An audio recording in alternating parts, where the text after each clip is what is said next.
Ça fait depuis 15 ans que je fais de l'intelligence artificielle. Et à chaque fois qu'on en parle, j'ai remarqué quelque chose, c'est que personne ne sait ce que ça veut dire. Je vais vous donner une définition très simple. L'intelligence artificielle, c'est tout simplement reproduire un comportement humain dans une machine. C'est tout. Et il y a tout un tas de techniques en fait qui existent pour arriver à ça, dont une qui s'appelle le machine learning, l'apprentissage machine. Quel est l'intérêt du machine learning? Le machine learning, en fait, ça permet d'apprendre à une machine à reproduire un comportement à partir d'exemples.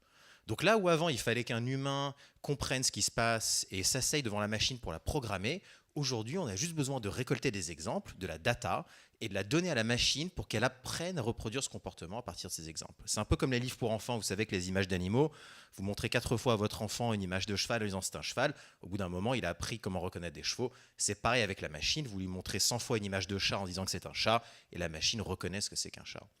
Et donc ça, c'est une véritable révolution, parce qu'on passe d'un monde où on programme les machines à un monde où on apprend aux machines à faire des choses. Et vu qu'on n'a plus besoin de comprendre ce qu'on essaie de faire apprendre à la machine, on peut aussi commencer à automatiser beaucoup plus de choses que les humains ne comprennent pas. Et une des techniques d'apprentissage, en fait, s'appelle le deep learning. Et donc le deep learning, finalement, est une branche du machine learning qui est une branche de l'intelligence artificielle. Les trois sont utilisés de manière plus ou moins interchangeable aujourd'hui, mais ça va changer dans le futur parce que ce n'est pas vraiment équivalent.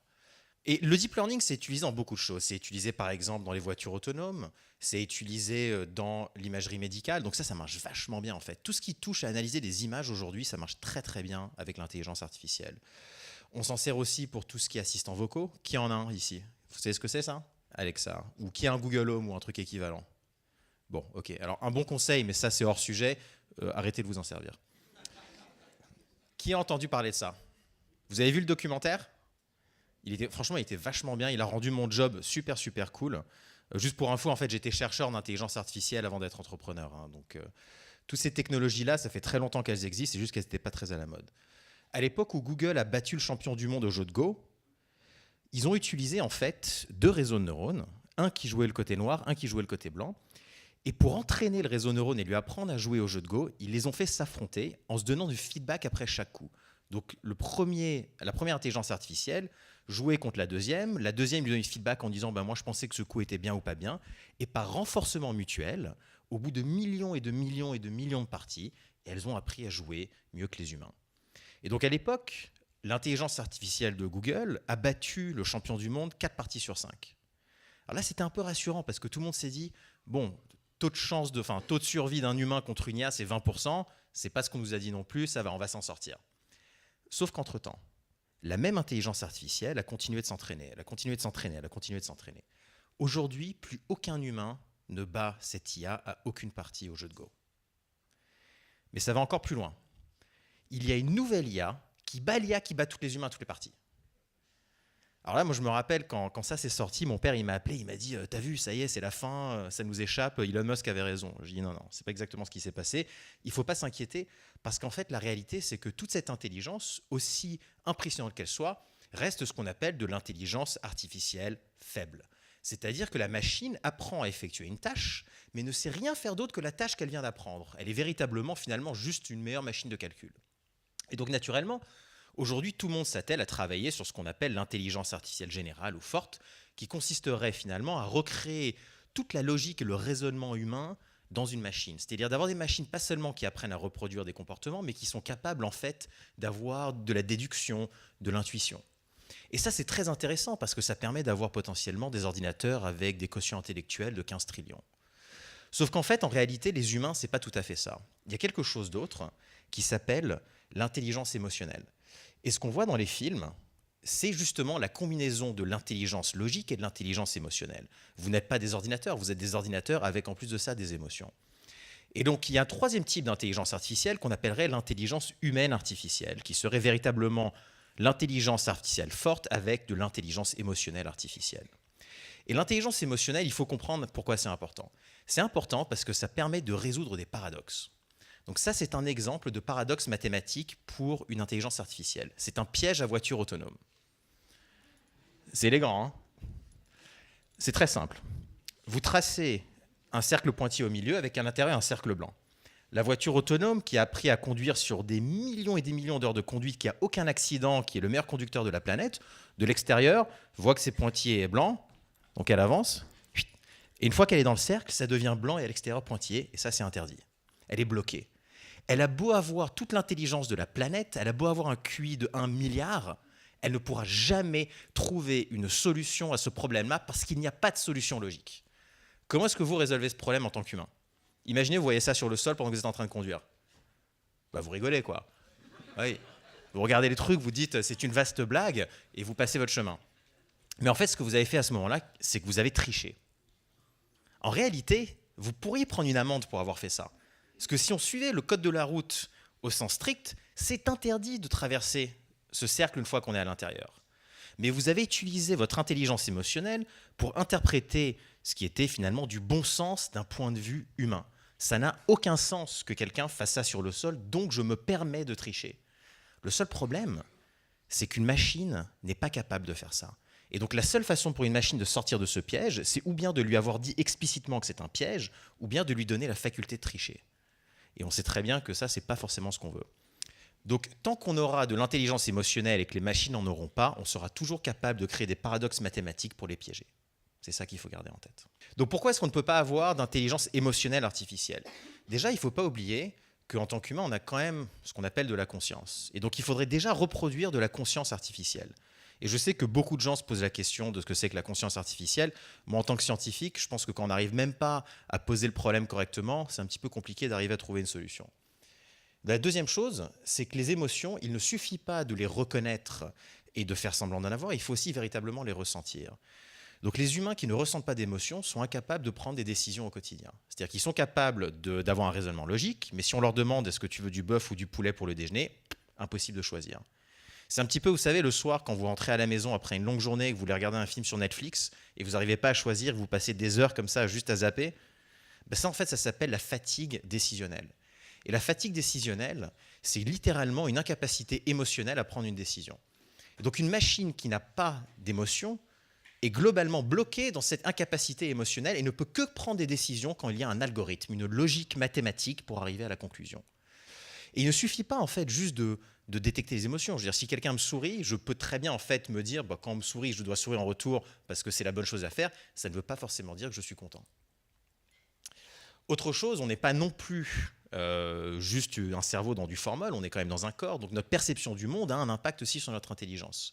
Quand bien même on arriverait à recréer de l'intelligence émotionnelle dans une machine, il faudrait aussi que la machine ait la même interprétation du monde. Et donc il faudrait qu'on lui donne l'équivalent de nos sens. Donc maintenant, il faut lui recréer un corps qui soit équivalent à un corps humain en plus de ce cerveau. Il y a aussi l'intelligence collective, on n'est pas non plus des humains isolés, on est en société. Donc pour qu'une intelligence artificielle comprenne l'intelligence collective, il faudrait qu'elle soit déjà tellement bien intégrée dans un cercle d'humains que les humains la considèrent comme un humain. Et donc là, on a un problème un petit peu de serpent qui se mord la queue, parce que je pense que si un robot vient au milieu de votre conversation avec des amis, vous allez concrètement pas être vraiment bluffé, quoi. Et finalement, il y a un problème d'énergie. Un humain, le cerveau humain utilise environ 20 watts d'énergie. Une intelligence artificielle qui aurait la même connectivité, c'est-à-dire le même nombre de neurones, la même densité de connexion entre ces neurones, nécessiterait 10 mégawatts, 50 000 fois plus. C'est une petite centrale électrique pour une intelligence artificielle qui ne fait rien d'autre que de reproduire la connectivité des neurones. Et donc, il y a derrière ça une hypothèse que la connectivité est suffisante en fait pour avoir des effets émergents comme les émotions et ainsi de suite. Donc, la raison pour laquelle je pense que c'est absurde d'imaginer qu'on aura un jour de l'intelligence humaine artificielle, c'est parce qu'il faut résoudre en fait tous ces problèmes qui sont des problèmes extrêmement compliqués pour lesquels on n'a même pas encore un début de solution et ils doivent tous de manière magique converger dans les 20 prochaines années pour donner lieu à ça.